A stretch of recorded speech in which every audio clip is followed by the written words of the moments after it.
Ndaihurira mudzimai wangu apo patakange tichiri kuZim. Iko zvinozvi tava muIreland. Ndiri kuita kutambwa yakapenga. Revenge yacho yava kuitwa nemudzimai wangu. Imbonditsiuriraiwo mukadzi wangu, nekuti ndiye akatoita kuti ndige ndichizoziva kuti kune chinonzi maconfessions.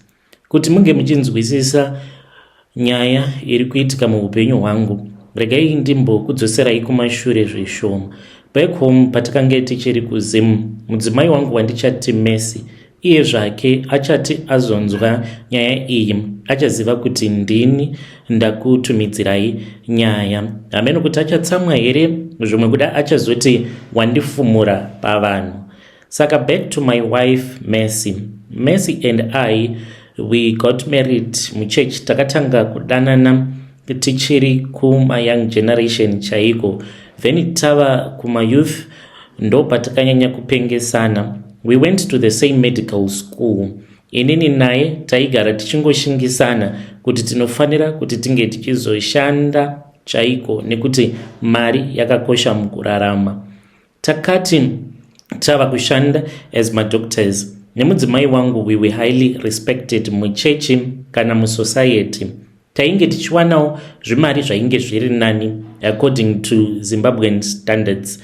Tainge tichitoraramawo a soft life, a professional life. Taigara zvedu muHarare. Ndainge ndakawanirwa nyasha naMwari, even though ndainge ndakamboshanda ndishandira in a public hospital. Ndokubva ndatanga kushanda in a private facility. Mari yandainge ndichiwana yainge iri mari yainge yakawanda chaizvo. Nemudzimai wangu takange tiine tarisiro yekuti tainge tichazonzi taita mari yakawanda kutangawo mabusinesses. Ndainge ndichida kuti tinge tichienda kuAmerica, asi hatina kuzokwanisa kuenda kuAmerica. Regai nditi nekuda kwezvandakange ndichiita ndo zvakatikonesa izvozvo kuti tinge tichikwanisa kuzobuda muZimbabwe apo patakambowana mukana wacho nemudzimai, sezvo takange tisiri pamwe chete mukuwirirana. Mudzimai akati kana uchiinda inda zvako, inini ndichasara ndakagara kuno kana kudzokera kuvabereki vangu nekuti unozondiita tava ikoko yauri kundiita kunoko. Eventually we relocated ndokubva tichizouya kunoku kuIreland.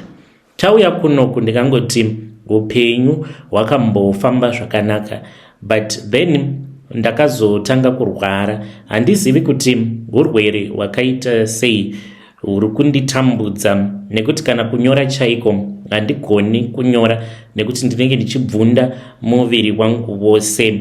Saka ndakatanga kuita zvekuhurira mudzimai apo pandakange ndichiri kuZimbabwe. Before we left Zim, inini nemudzimai wangu takange tiine kabusiness kedu kataida kuti tsano vange vachizoita. Tainge takati vanopota vachienda vachinonotengesa machicken cuts chero zvatinenge tiinazvo kumakorokoza. Saka takange takatenga motikari yedu yainge iri Honda Fit, iyo yataiti ndo yataizoshandisa mukabusiness kedu. Sezvisinei mudzimai wangu business iroro ainge asinei naro. Tsano ndakaona kuti vainge vachitadza kuri manager. Ndaitiwo pandinenge ndiri free semunhu ainge ari very jacked up, ndaitoenda ndobva ndatotanga kutotengesa machicken cuts uye zvekare nehembe idzo dzataitumidzirawo vamwewo vatakange tava kuwirirana navo vaita zvokuhodha kuBotswana nekuna Tanzania. Ndoenda kuMazowe ndichinonotengesa, even kuGoromonzi ndainge ndichinotengesako. Mukuzosangana nemaprostitutes avo anoshanda munzvimbo umo munoitwa zvechikorokoza. Ndakazogumisidzira ndabatwa neademonic spirit of lust. Handizivi kuti zvakabva nepi, but ndakange ndisina kumbogara ndakazviita. Sezvisinei ndakaramba ndichingozviita izvi. Ndakazobatwa neumwe uyo akange achinzi Eunice, ainge ari best friend yamadam. Eunice akatanga kudhimanda mari kubva kwandiri. Dzimwe nguva aikwanisa kuda kana $200 per week. Ndaitofanira kutoti ndinge ndichitounganidza mari iyoyo ndinge ndichimupa. Sezvisinei Eunice uyu ndakazotanga kudanana naye because iye ainge agara achindidawo. Saka takati tiri pakati pekusika bonde nerimwe ramazuva mudzimai ari kubasa akabva adzoka. Mudzimai ndokubva achizotiwana tiri tose inini naEunice. Saka mudzimai wangu akarwadziwa nazvo but akaita sekunge akange asina basa nazvo. Yepano pakuzoti tauya muno mu-UK upenyu hwakabva hwachizoshanduka. Ndingangoti pari zvino ndiri kurarama ndiri pavhiza remudzimai wangu because I have an aggressive neurological illness. It has been targeting my nervous system. Urwere hwekuti hunotonetsa kutotsanangura. It is a rare disease. It is not genetical. Uye zvekare hazvingoitiki pavanhu vose. 1 in 100. So I am the unlucky one pakati pevanhu 100. So this severe disease inondipama uncontrollable tremors netemwa muchishona. Ndinotanga kubvunda kana ndikangobata chinhu chakaita sepeni ndinobva ndaita netemwa idzodzo. Saka handichakwanisi kushanda. I cannot perform a surgery nekuti kana kutonyora a prescription handitokwanisi. Saka ndichiuya kunoko ndaitozviziva kuti dambudziko iri randadevelopa kushanda kwangu kuchatonetsa. Saka I stepped down ndisati ndazoita mamwe macomplications. So right now ndiri dependent on my wife. I am relying 100% on my wife's income to survive. Ndinoshaya kuti ndiripe rimwe basa randingaita. Ndakange ndimbori munhu uyo akange aine tarisiro muupenyu, asi iko zvino ndinochema. Dzimwe nguva ndinototadza kana kuzviitira a normal cup of coffee. I can't even do that without messing up the whole place. Since I am now a dependent, mudzimai wangu abva asarudza kuti ange achiita revenge. Handina kumbogara ndakamuita zvakadaro paairwara ndaimira naye semurume. My mistakes hongu akaitika, but mesi mudzimai wangu, kana ukazoteerera episode iyi ndinoda kuti unge uchindiregerera. Zvinowanikwa mukurarama vanhu vanotadzirana, ende vanhu kana matadzirana munenge muchifanira kuti munge muchiregererana. Mese handisi kufadzwa nazvo kuti unouya nemaboyfriends mumba medu. Why are you doing something like that right under my nose? She does not even hide it anymore. Mufunge zvenyu mukoma. Anogona kubuda, kana abuda whether adzoka kana kuti haana kudzoka anenge asingadi kubvunzwa. Ukamubvunza inenge yatova hondo. Anoti kana abva kwaanenge abva, you can even smell her kuti cologne iri kunhuhwirira pamudzimai wako. It is a cologne inoshandiswa nevanhurume kwete vanhukadzi. Kuti ndimubvunze ndinotya kuti zvimwe kuda anogona kuzongondisiya ndiri ndega. Apa ndatovawo munhu ane ma-special needs kutaura kudai. Saka nerimwe zuva ndakati ndapinda mubedroom kudaro ndopa ndakabva ndachizosangana neprotector iro rainge rakashandisiwa muhandbag make. Ndakabva ndamubvunza ndikati, "Miss, why are you doing this to me?"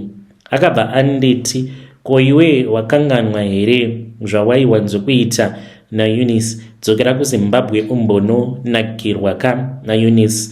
Wakanganwa here kuti ndakakubata red-handed?" So mashoko ake awo aakandiudza akaita kuti ndige ndichinzwa kana kuda kuzvisungirira, but akandiseka pandakatora bhande ndichiti ndava kuenda kunozviuraya. Akaseka, ndikagomisidzira ndangogara zvangu pasi, moyo uchirwadza.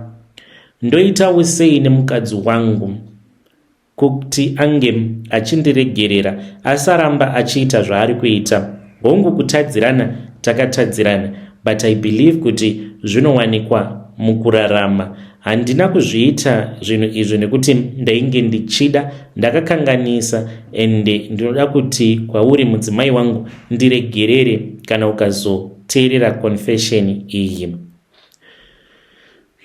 Muri yeZimbabwe ndo message iyo yandakatumidzirwa ichibva kuna mukoma Caleb.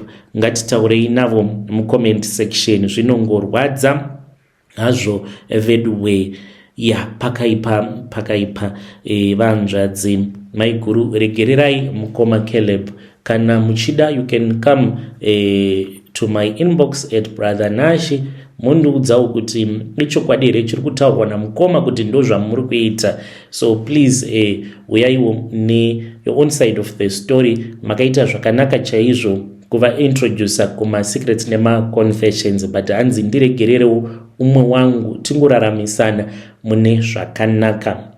Regedzai tibva taenda panyedu inotevera. Nyedu inotevera yakamira sekudai.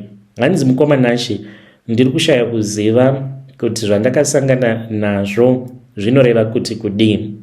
I am a gardener, ndichati ndinoshanda muno muHarare, asi ndachinja hangu kwandinogara ndichishanda.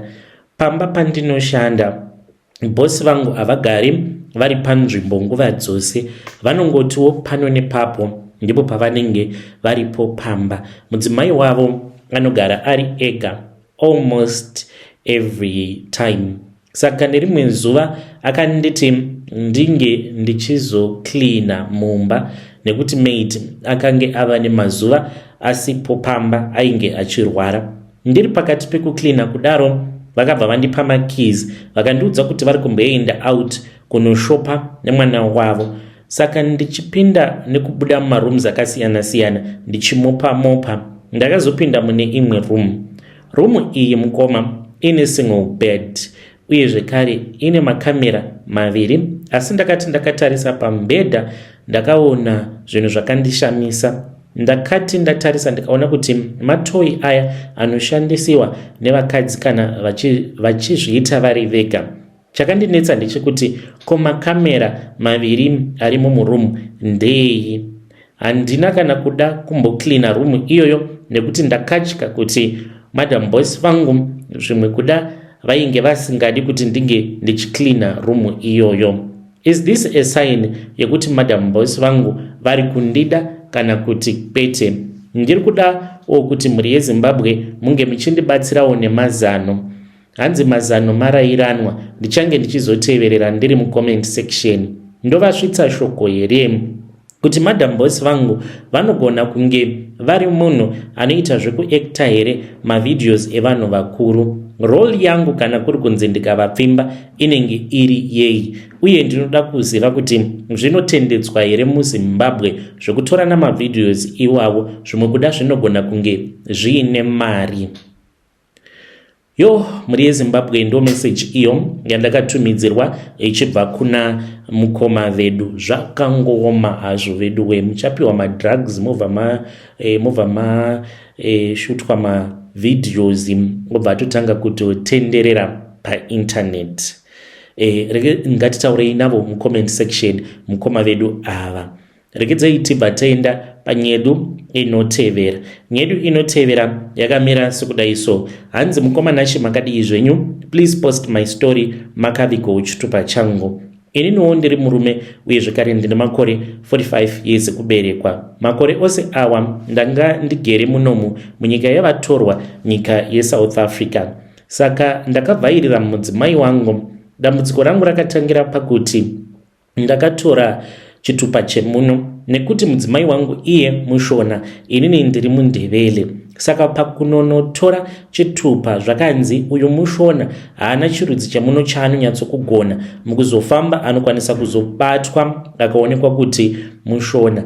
Saka iye haana kukwanisa kuti ange achizowana chitupa chemuno. Ini ndakabva ndatora chitupa ndikatanga kushandisa zita rechiZulu because ndainge ndagara ndichichigona hangu chiZulu. Saka ndakati ndararama ndati fambei neupenyu, ndopa ndakabva ndachizotanga kuona kuti mudzimai wangu ainge ava kundidzosera kumashure nekuti ndakange ndisingachakwanisi kuenda naye mune dzimwe nzvimbo sezvo inini ndainge ndine mapepa iye asina.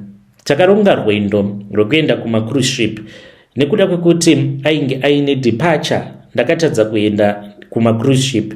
Zvakazongondibhowa, ndopa ndakatanga kujola neMaSouth African kusvika ndichizorora mudzimai wangu muSouth African. Dambudziko randakanoitawo pakunorora mudzimai wangu muSouth African, zvinhu zvose ndakabva ndachizozviisa muzita rake nekuti ndaitotya because chitupa ndaitya kuti kana ndikangochibuditsa pose pose chaikwanisa kuzondipinza pama1. Saka ndaingoti zvose zvingori muzita rake nekuti takange tiri vanhu vaidanana uye zvekare takaita vana vaviri. WekuZimbabwe ndakamushayinira makore acho iwawo pazvakaitika ndaisambova netarisiro yekuti South Africa ingazosvika pakuoma zvakadai. Saka ndikudawo kuti munge muchindibatsira ne-ex-wife even though pava nemakore tinotaura tose haana kumbogara akaroorwa. Pandinomukumbira kuti ange achiuya kumba anoti okay, but anoti hazviiti kuti ndinge ndichipinda mumba yeumwe mukadzi, iwewe huya kwandinoshanda, in which ndigere muDurban iye ari kuJoburg. Saka akanditumidzira message akati ndava kudzokera kumba for good, vakaonana havashayani, kana mava kuda vana munoziva kwekuvawana. Handina kukwanisa kumuudza kuti zvinhu zvose zvaunofungidzira kuti ndezvangu hazvisi zvangu zviri muzita remudzimai wangu muZulu.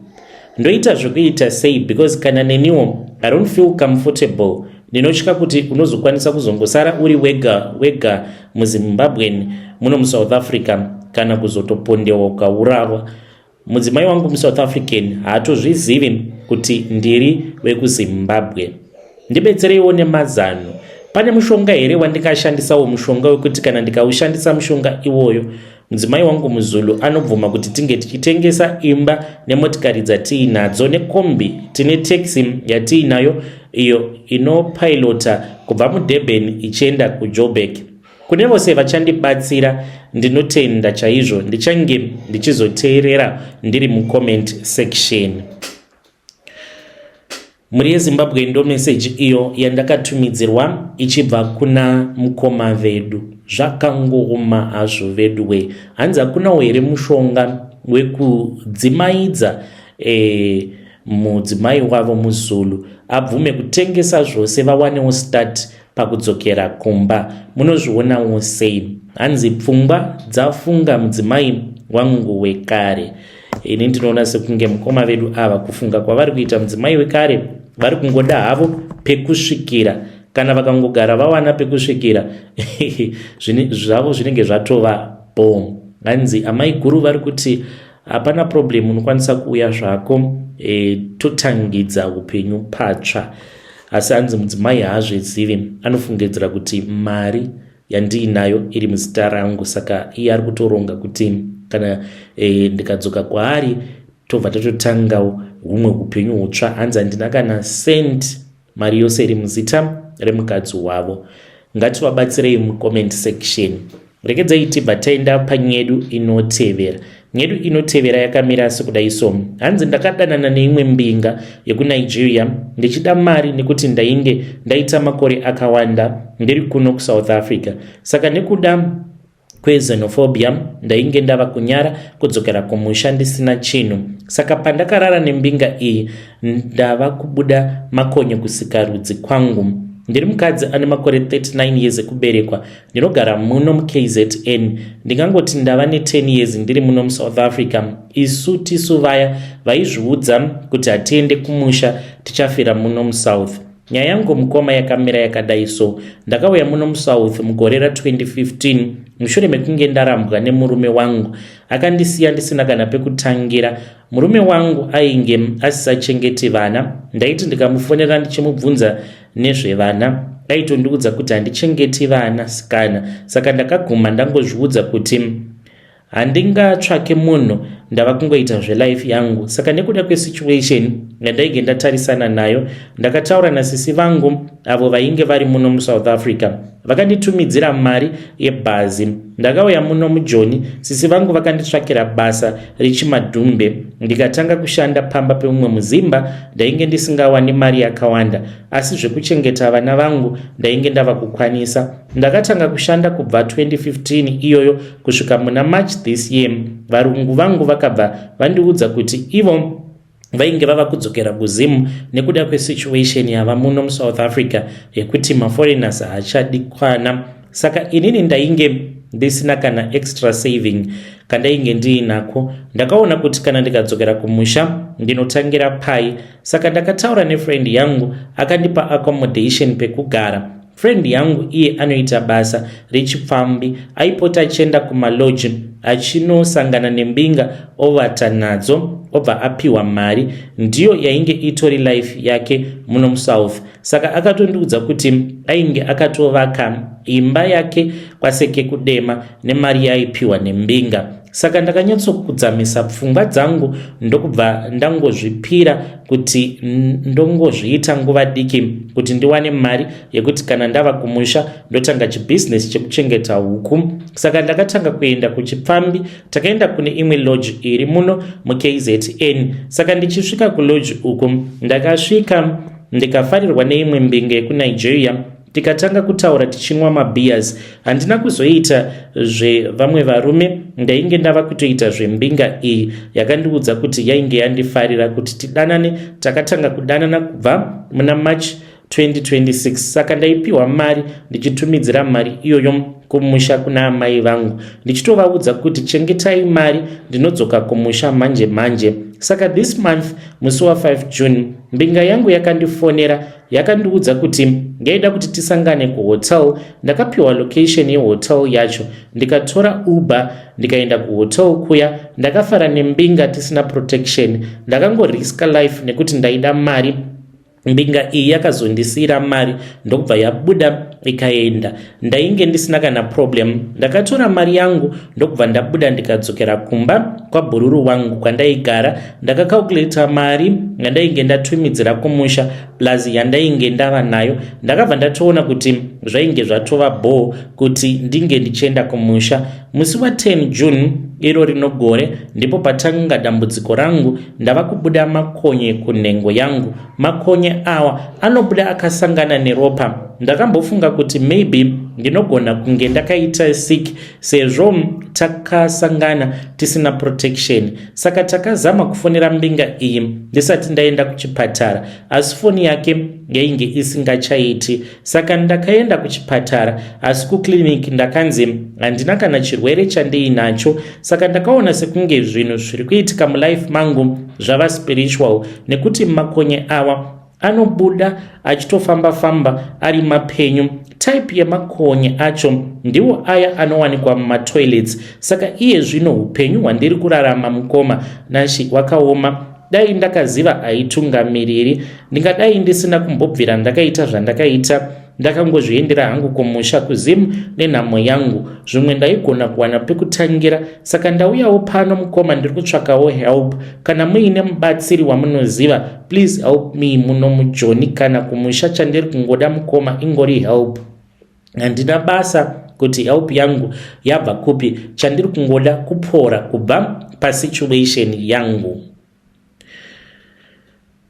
Muri yeZimbabwe ndo message iyo yandakatumidzirwa ichibva kuna vanzvadzi vedu. Ngatitaurei navo mucomment section. Vanzvadzi vedu ava zvakangooma hazvo vedwe, anzi ndiri kubuda makonye. Life, it is very spiritual. Kana usati wakambosangana nazvo, you think kuti majokes angori mafunnies. Rekidzei tibva taenda panyedu inotevera. Nyedu inotevera yakamira sekudai so. Hanzi ndakaroorwawo nemusatanist. Izvi ndo zviri kuitika. Ndiri mukadzi ane makore 27 years ekuberekwa. Ndakakurirawo kuWarren Park kumba kwevabereki vangu. Ndakazoita course yehotel and management. Pandakapedza form 4 ndachinjawo makore mukomanashi ndokubva ndachizotanga kushanda. Zita rangu muchanditi Salma. Ndapedza course yangu ndichati ndakabva ndawana basa paMichael's Hotel, ndopa ndakange ndava kushanda. Saka ndichishanda kudaro ndakatanga kudanana nomumwe murume aiva mbinga. Dressing yaingoratidza kana skin yairatidza kuti apa paita zvemurume ane mari. Murume uyu ndichamuti anonzi Francis. Mufesi uyu akabva andida zvokubva andibhilivhisa kuti anondida. Francis haana kumbononokera zvinhu. Ndakangodanana naye zve3 months ndokubva ava kuti anoda kuona hama dzangu uye anoda kuroora. ndakaenda naye kumba kwedu akanoona mama nesista yangu ndokubva atokumbira date rekuroora. Apa inini ndainge ndisiri ready kuti ndiroorwe.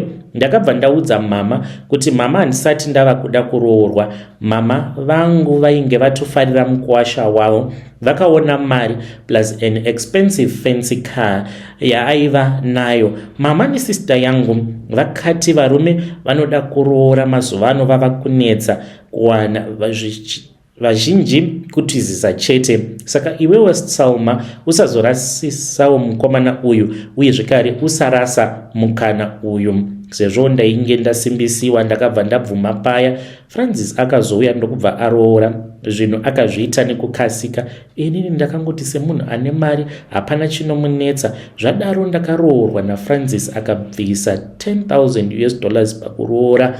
Baba naamai vangu vakafara. Aiwa mukuwasha aiburitsa mari. Ndakabva ndamuvha ndokubva ndaenda kumba kwaFrancis, ndichati kuBelvedere. Ndavako manje ndipo pandakatanga kupiwa mitemo yekuti handidi kuende panext door, vanhu ivava vane jealous nekuda kwemari yandiinayo. Francis akasvika pakuti kana uine zvaunoda unondiudza, ini ndokuunzira. Akati kana asiri busy anoenda neni out, asi kubuda ndega ndairambidziwa. Francis akaenderera mberi achitaura ndokubva ati kana hama dzangu handidi dziuye pano, ndoda kuti tinge tichimbogara tiri tu timboenjoya marriage yedu pasina vanhu.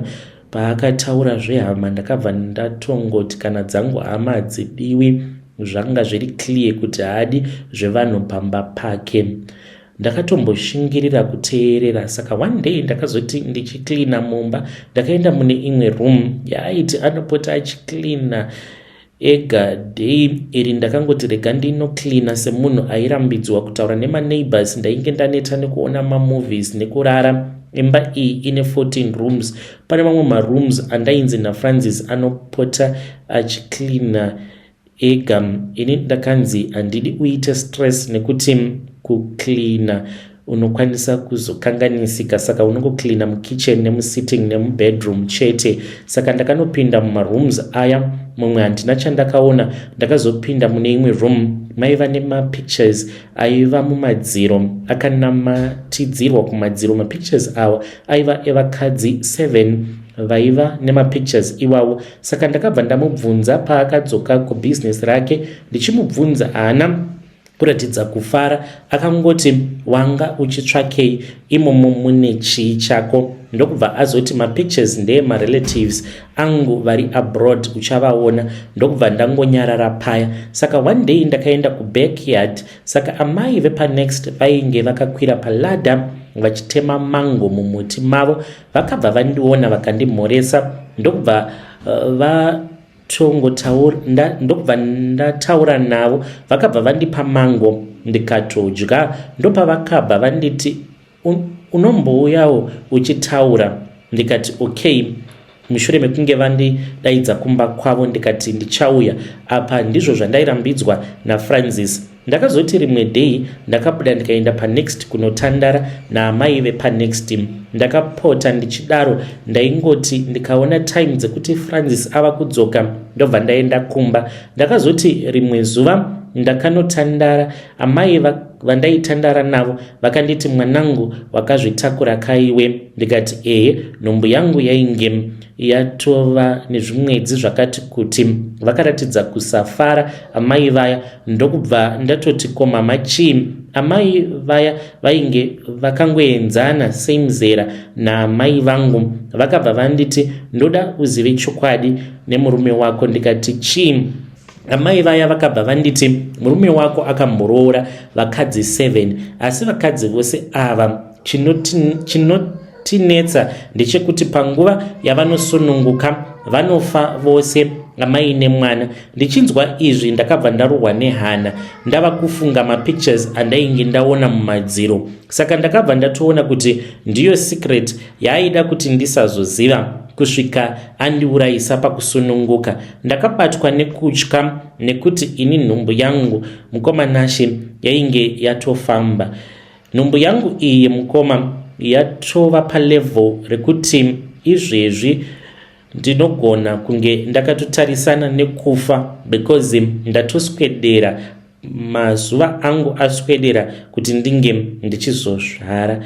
Asi ndakangobvawo kumba kwemurume wangu. Chiri kundinetsa pamurume wangu ndechekuti semunhu anoziva kuti akaroora ane mukadzi uye zvekare mukadzi wacho ane pamuviri, haana kumbogara akanditsvaka, haana kumbogara akambonditsvaka kubva kuvabereki vangu, ingori zii yake ndo yava kundivhundutsa, iri kundityisa.